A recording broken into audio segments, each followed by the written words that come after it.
Mesdames et messieurs, bonsoir, bienvenue dans cette édition de nos informations. Le chef de l'État, professeur Alpha Condé, a reçu en audience le secrétaire général par intérim du parti Union pour la démocratie et le progrès social du Congo. Félix Tshisekedi était venu expliquer au président en exercice de l'Union africaine la crise politique qui sévit en République démocratique du Congo. Compte rendu, Abdulkarim Condé. Félix Tshisekedi, secrétaire général par intérim du parti Union pour la démocratie et le progrès social UDPS, dont son papa Etienne Tshisekedi Wamulumba occupait la tête avant de tirer sa révérence en Belgique le 2 février 2017, était venu rencontrer le président de la République, professeur Alpha Condé, président en exercice de l'Union africaine, pour discuter sur la crise politique qui secoue la République démocratique du Congo suite au report de l'élection présidentielle qui était prévue le 20 décembre 2016. Après la rencontre avec le chef de l'État, professeur Alpha Condé, président en exercice de l'Union africaine, Félix Tshisekedi s'est dit satisfait de l'attention que porte le président Alpha Condé à la situation de la République démocratique du Congo. Nous venons de rencontrer le président Alpha Condé, qui s'est montré très attentif aux problèmes que traverse la République démocratique du Congo actuellement. Comme vous le savez, depuis l'année passée, il devait y avoir des élections qui allaient sanctionner donc la fin du mandat du président Kabila et permettre donc au pays de connaître, de vivre une alternance. Cela n'a pas pu avoir lieu. À la place, on a eu un dialogue pour éviter la crise politique parce qu'il y a eu beaucoup de manifestations qui ont été réprimés dans le sang. Pour éviter cela, nous sommes arrivés à un accord et c'est cet accord, sa mise en œuvre, son application qui est en train de poser problème pour le moment. Et nous étions donc venus voir le président Alpha Condé, qui est en même temps président en exercice de l'Union africaine, pour essayer de trouver la solution. Et comme je vous l'ai dit, il s'est montré très attentif et nous avons beaucoup d'espoir quant à son implication et à la recherche des solutions de sortie de crise. Le président de la République, professeur Alpha Condé, président en exercice de l'Union africaine, après avoir réglé pacifiquement la crise politique en Guinée-Bissau et en Gambie, est sur un autre front de crise politique, cette fois en République démocratique du Congo, où des millions de citoyens congolais ont le regard fixé sur le président en exercice de l'Union africaine, professeur Alpha Condé, pour une sortie de crise sans effusion de sang. Son panafricanisme et son expérience donnent de l'espoir à l'Afrique. Sur instruction du chef de l'État, les travaux des axes routiers du pays sont en cours d'exécution. Les fonds sont disponibles et les ministres du secteur économique et celle des TP étaient ce week-end sur les différents chantiers à Conakry et sur la nationale numéro 1. L'objectif est de s'enquérir du niveau d'exécution des travaux et recenser les difficultés des entreprises contractuelles. Ansouman Toumani Kamara, reportage. Quelques mois après le lancement des travaux sur les différents axes routiers du pays, le gouvernement maintient la pression sur les entreprises contractuelles. C'est pourquoi le ministre du Budget et celle de l'Économie et des Finances, en compagnie de leurs homologues des travaux publics, ont parcouru ce week-end les différents chantiers et échangé directement avec les chefs d'entreprise sur le niveau d'exécution et les obstacles qui pourraient freiner le rythme normal de ces travaux. Je pense qu'avec la visite de les trois ministres, ça peut nous régler une grande partie des problèmes de paiement. Vraiment, nous, on voulait terminer de ce projet, et l'association de cherche comme ça, et on sait que tout le monde en Guinée s'est pressé pour sa route. Lors de la réalisation, on s'est confronté à beaucoup de problèmes. On n'a pas eu accès au plan de recollement des réseaux souterrains. Mais comme vous voyez, il y a la fibre optique, il y a la conduite de la SEG, il y a le réseau électrique qui nous pose vraiment problème. Mais on s'est approché de tous les services concernés et ils sont constamment représentés avec nous au chantier. Des travaux d'urgence sur la nationale numéro 1 Koya-Mamou, à la voirie urbaine de Conakry en passant par la construction de l'autoroute km 36 Koya Les ministres ont rassuré les entreprises de la disponibilité de plus de 200 milliards de francs guinéens pour un rythme accéléré des travaux. Il est important qu'on vienne constater sur le terrain. Deuxièmement, c'est aussi un soutien à la ministre des Travaux publics pour lui montrer que ça nous intéresse aussi de voir ce qui est fait. Et troisièmement, de voir aussi la qualité, mais aussi de rassurer les entreprises, d'être à leur écoute, mais aussi de leur dire attention, si le travail n'est pas fait, s'il y a du retard dans le travail, les sanctions aussi tomberont. Nous verrons ce que l'entreprise puisse très rapidement être payée, bien sûr, et nous travaillons sur ces différents aspects compte tenu du fait que les travaux sont assez bien avancés, et c'est aussi valable pour ceux qui ont ici bénéficié des paiements et plus avancés que les réalisations. Il faudra aussi qu'on les interpelle pour leur dire attention, nous devons tous les deux respecter les clauses du contrat. Sur ces chantiers à plusieurs vitesses, la ministre des Travaux publics fait une mise en garde à l'endroit des entreprises qui traînent les pas. Les contrats ont une durée maximum de 6 mois, pas de prolongation, pas de renouvellement. Donc c'est sur base de performance. Et la meilleure entreprise qui finit son tronçon, on lui donne encore un autre sur le tronçon de devant pour qu'on puisse finir tout ça avant la saison des pluies. L'entreprise retardataire peut-être se retrouvera sans rien s'il n'a pas fait même 1 kilomètre, mais les performantes qui finissent évoluent sur le tronçon des autres. À quelques mois des grandes pluies, ces ministres présents sur les chantiers de réhabilitation du réseau routier guinéen tiennent donc au respect des normes consignées dans les cahiers de charges. Toutefois, la délégation gouvernementale a déploré le comportement incivique des usagers sur ces chaussées avant même la fin des travaux. À la même page, lancement des travaux d'entretien mécanisé du tronçon de la nationale numéro 1 par le directeur national des routes préfectorales et communautaires. L'exécution de ce programme va désenclaver le district de Lorombo et celui de Komolakura. 2 ponts en béton seront construits dans les quartiers périphériques de la commune urbaine de Kouroussa. Le point avec Moussa Komara.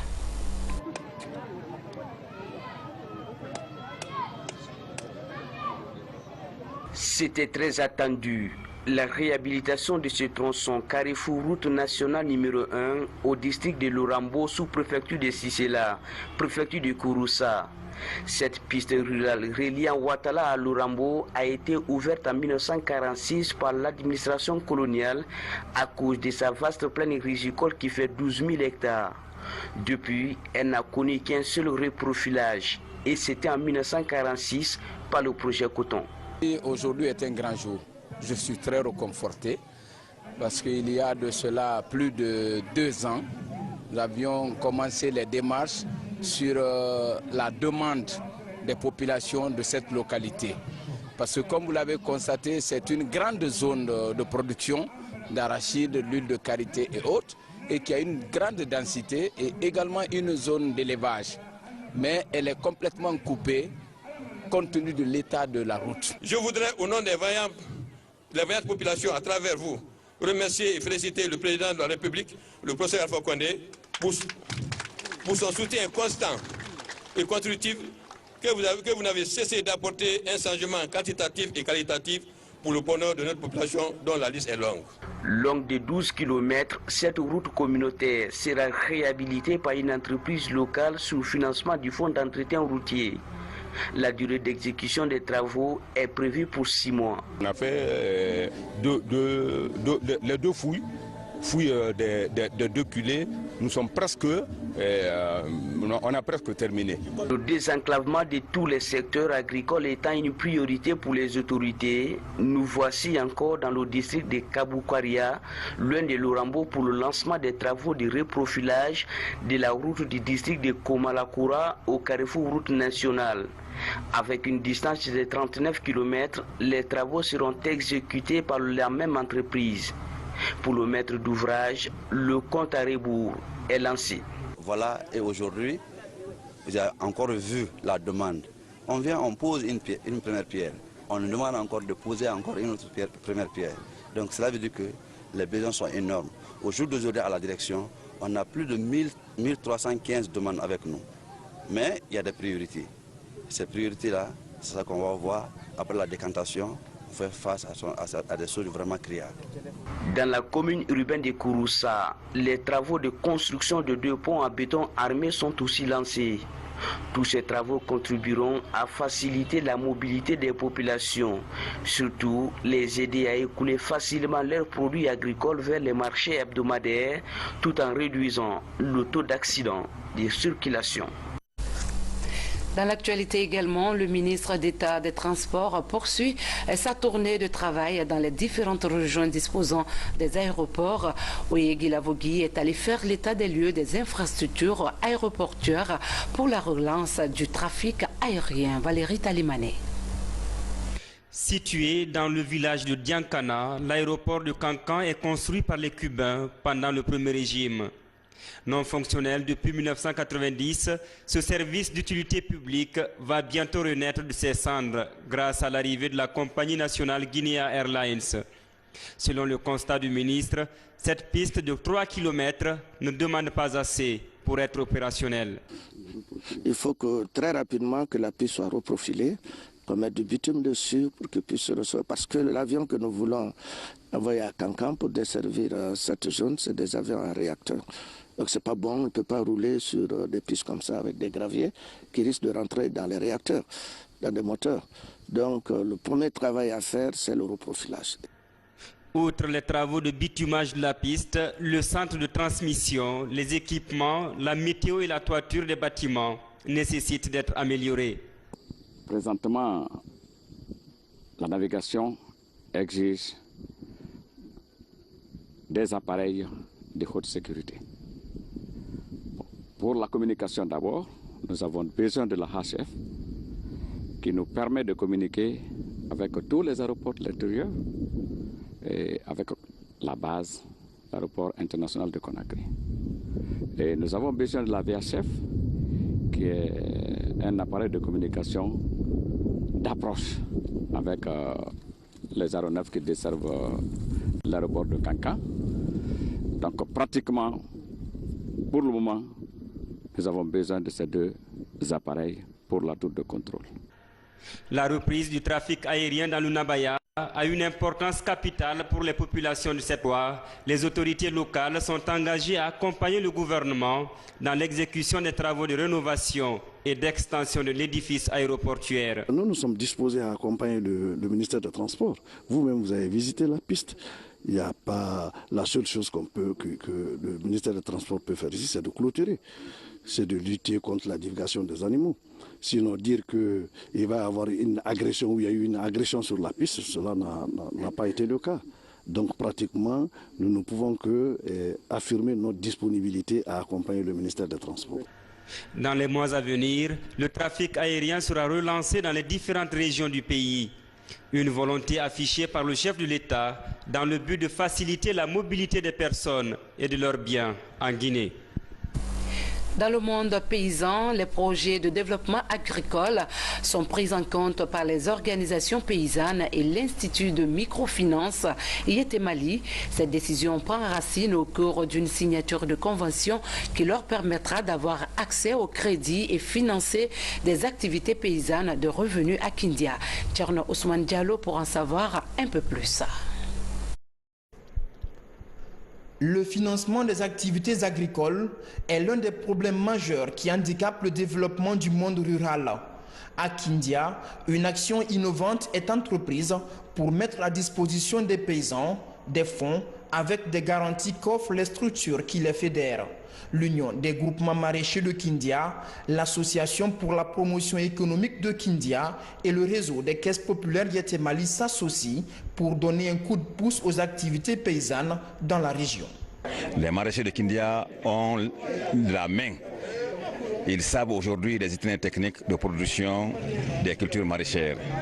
Mais ce qui leur manque, c'est cet appui financier pour qu'ils puissent vraiment mettre leur plan d'action en marche. C'est pourquoi on a signé cette convention pour que vraiment le monde agricole, le secteur agricole et surtout les maraîchers de Kindia puissent se développer. Les paysans peuvent prendre crédit. S'il n'y a pas de suivi, il y aura des pertes. C'est pour cela qu'on a associé l'APEC Agriculture pour suivre les travaux des paysans. L'accès au crédit facilité avec la signature de cette convention tripartite, les membres des deux groupements vont être formés pour une utilisation efficiente des fonds qui seront empruntés avec un taux de remboursement de 2%. La lutte contre la pauvreté, ce n'est pas seulement les autres secteurs, il faut passer par la sécurité alimentaire. C'est dans ce contexte que nous avons jugé nécessaire de nous rapprocher de nos amis au niveau de l'association, ici, l'APEG, et ensuite avec l'Union pour signer une convention tripartite pour nous permettre ensemble de nous donner la main afin de lutter contre la pauvreté. La signature de conventions de ce genre est une des recommandations de la Banque africaine de développement à l'issue d'une rencontre africaine en 2015 à Dakar dans le but de définir un plan d'action pour la transformation agricole de l'Afrique. Les femmes sont mises en évidence tout au long de ce mois de mars par notre rédaction. Elles se distinguent toujours par leur dynamisme et leur engagement dans leur milieu professionnel. Ce soir, nous mettons en exergue une jeune génération de femmes journalistes passionnées du micro qui servent avec joie et ardeur le public. Salut Ouba, nous sommes ce reportage. À l'Institut supérieur de l'information de la communication, les filles représentent 54% de l'effectif en licence 3 journalisme. Dans les entreprises de presse, aujourd'hui, elles constituent la plus grande part de demandeurs d'emploi. Au sein des rédactions, les filles sont à tous les échelons du métier. Reporters, présentatrices, techniciennes et camérawoman. Pour moi, il n'y a pas de métier d'homme. Tout dépend de la volonté. Qu'il s'agisse d'hommes ou femmes, il suffit juste de te mettre dans la tête que tu veux faire telle chose et que tu veux progresser et tu te donnes les moyens de le faire. C'est tout. Depuis quand j'étais au lycée, je voulais faire ce métier. Il ne faut pas que les gens se disent que tout est facile. C'est petit à petit, on apprend comme tous les autres. J'ai gravi les escaliers. J'ai appris parce que je tenais vraiment à réussir dans ce métier. Donc, je me suis dit, quelles que soient les difficultés, il faut que j'aille au-delà de ces difficultés et afin vraiment de réaliser ma passion. Bien qu'au majoritaire dans les médias, ces dames ont du mal à se hisser au poste de responsabilité. Dans les médias visités, notre équipe n'a rencontré aucune rédactrice en chef, encore moins une directrice des médias. C'est vrai, on n'a pas accès à ces postes. Je me dis, il faut qu'on accepte d'étudier, de se battre pour être rédactrice en chef, directrice générale, et voilà, peut-être ministre. Il faut accorder des stages de perfectionnement, par exemple, aux femmes. Des bourses, accorder des bourses. Même si ce n'est pas des bourses de longue durée, mais il faut accorder ces bourses de perfectionnement aux femmes. Ce n'est qu'avec la formation, l'instruction que la femme peut revendiquer les mêmes places que les hommes. À un niveau plus élevé, les femmes sont représentées. Au niveau de la haute autorité de la communication, par exemple, la présidence est assurée par une femme. Aussi, un groupe de presse de la place est tenu par une dame. Des femmes qui renforcent de plus en plus leur présence à la radio et à la télévision. La communauté locale de Gawal bénéficie des résultats de l'exploitation des ressources naturelles de leur localité. Ces bénéfices qui proviennent du secteur minier sous forme de redevances ont permis de rénover l'école primaire du centre-ville à hauteur de 500 millions de francs guinéens. Ce acquis va assurer un environnement de travail plus paisible à près de 1000 élèves. Fodé Camara pour en savoir davantage. Vieille de 83 ans, l'école primaire Alpha Yaya Diallo du centre-ville de Gawal fait peau neuve. Une rénovation financée par la compagnie des bauxites de Guinée. La facture de ces travaux atteint la barre d'un demi-milliard de francs guinéens. En un délai contractuel de 3 mois, cette réhabilitation va toucher la clôture, mais aussi 11 salles de classe et un espace de restauration des enfants. Je suis très content pour la bonne raison que cette école d'abord constitue un symbole. D'après l'histoire de cette localité, les hauts cadres, les premiers hauts cadres de Koundra et de Gawal ont été formés dans cette école. Lecteur Kemo, que nous respectons tous pour sa sagesse, a été formé dans cette école. Les premiers maîtres ont été formés dans cette école. Et c'est aussi ajouté que c'est la plus grande école. Au cours de la première session du conseil administratif préfectoral version 2017, le chantier de 500 millions de l'école primaire du centre-ville est logé à la bonne enseigne.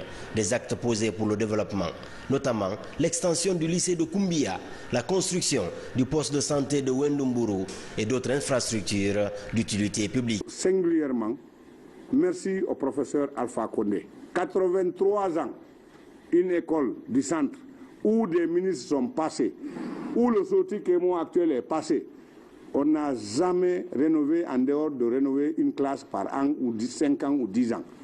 Cette fois-ci, c'est une rénovation totale et complète. C'est le mérite de tout le monde, mais particulièrement à celui qui est là, qui dirige le pays. C'est lui qui nous a dit, partez comme ça, faites comme ça avec les sociétés, vous allez obtenir quelque chose. Cette année, on a obtenu 1,1 milliard. L'année prochaine, c'est sûr qu'on sera à 1,5 milliard ou 2 milliards. Ça va en crescendo. Au terme de 48 heures de travaux, le projet de budget 2017 de Gawal se chiffre à plus de 3 milliards. Un budget voté à l'unanimité avec des recommandations liées au respect scrupuleux des procédures administratives de la passation des marchés. Au panorama culturel, un livre de plus dans les rayons des bibliothèques. Ali, fruit des mariages interdits, un défi à la tradition. C'est le titre du premier roman que Sékou Keïta, journaliste, propose aux lecteurs. Un roman qui conjugue la tradition dans un monde moderne. Le résumé de ce livre avec Seydou Bandiaï. À quelques semaines du lancement officiel de l'événement Conakry, capitale mondiale du livre, de nouvelles plumes se révèlent aux lecteurs. Le journaliste Sékou Keïta vient de faire sa première signature comme auteur. Ce roman, Ali, fruit d'un mariage interdit, un défi à la tradition, compte 147 pages. C'est parti d'un constat qui est réel. J'ai une amie qui a été victime de cette situation et au moment où je parle, elle est à l'exil forcé, je peux dire comme ça. Elle est tombée amoureuse d'un homme. C'est une fille d'état moderne.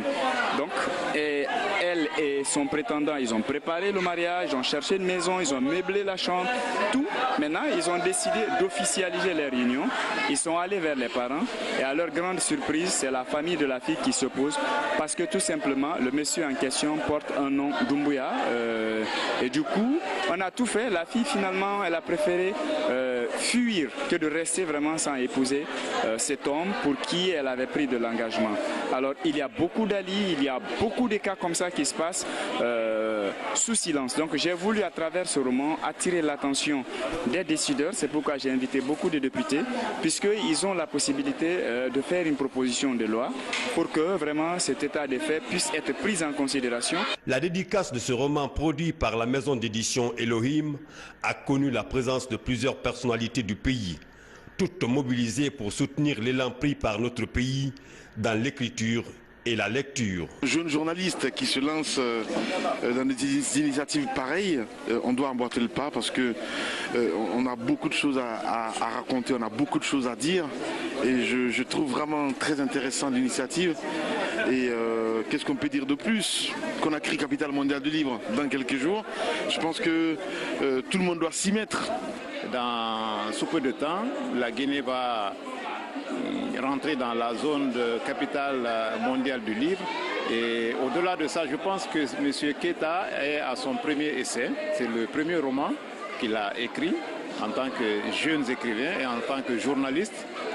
Je me suis vu dans l'obligation de participer à cette dédicace et ensuite à le soutenir, mais à travers lui l'ensemble de la jeunesse guinéenne et l'ensemble de la population pour que d'un côté que l'on se décide à écrire et ensuite de l'autre que toute la population aussi continue à lire. Le premier roman de Sékou Keïta est une autopsie des sociétés traditionnelles. Selon l'auteur, Ali, le héros du récit, se retrouve seul dans un monde cruel, un monde sans âme qui se cherche dans le bourrasque de la mondialisation. Le Festival international du film environnemental fait du chemin à l'intérieur du pays. La sensibilisation sur la problématique du sujet touche de nombreuses personnes à travers la projection des films. Les initiatives se multiplient pour la protection des milieux écologiques. L'étape de Kindia avec notre reporter Djamokaba. La ville de Kindia est souvent touchée par le changement climatique, des effets provoqués par la déforestation et la pollution de l'environnement. Pour la restauration et la protection des forêts du pays, le Festival international du film environnemental de Conakry réaffirme son engagement à travers la projection des films environnementaux, des films de court-métrage calqués sur la problématique environnementale, un outil de conscientisation des communautés. Tous nous sommes passés, les étudiants nous ont laissé entendre que vraiment désormais ils sont prêts à appliquer à leur niveau un changement de comportement. Et progressivement, nous leur avons dit aussi que chaque étudiant constitue un maillon très important pour un changement de mentalité. Ce rendez-vous cinématographique interpelle aussi les étudiants sur la conviction de faire avancer la question environnementale. Leur participation à la préservation de l'écosystème est une priorité. Un soutien d'éducation environnementale qui s'inscrit dans le cadre de la politique volontariste du ministère de l'enseignement préuniversitaire. Tous les étudiants qui sortiront licence 3, puis en fin d'année, le 30 juin, ils ont tout reçu de leur diplôme. Avant de l'avoir, je leur ai proposé de s'engager à planter un arbre. Et je l'ai dit aujourd'hui, je vais sillonner toutes les classes pour que ça soit une réalité. Le Festival international du film environnemental de Conakry est un événement mensuel qui va toucher toutes les universités publiques du pays. Un festival qui contribue à la visibilité du 7e art guinéen. Sport Zambie 2017, les rideaux sont tombés cet après-midi sur la Coupe d'Afrique des Nations de moins de 20 ans. La Zambie, pays hôte, a remporté la finale face au Sénégal 2-0. Et puis la Guinée a occupé ce soir la 3e place de la Coupe d'Afrique des Nations de football face à l'Afrique du Sud. Le Sélé Junior ramène une médaille de bronze après 34 ans d'absence sur l'échiquier continental. Kadiatou Traoré, Mohamed Mpati Kamara sont nos envoyés spéciaux en Zambie.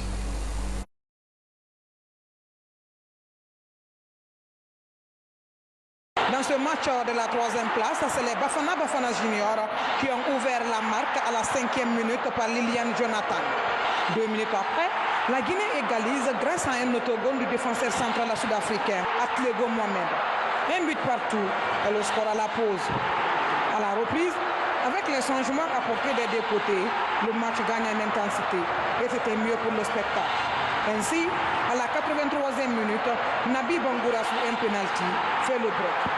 2-1 pour la Guinée et le score final. On savait qu'on allait souffrir parce qu'on n'avait pas ce triangle au milieu de terrain. C'est une équipe qui joue bien au ballon, mais on savait que derrière, ils avaient quand même une certaine difficulté derrière. Vous avez vu, quand vous regardez par exemple la physionomie du match en première mi-temps, cette équipe pouvait tuer le match pendant les 45 premières minutes.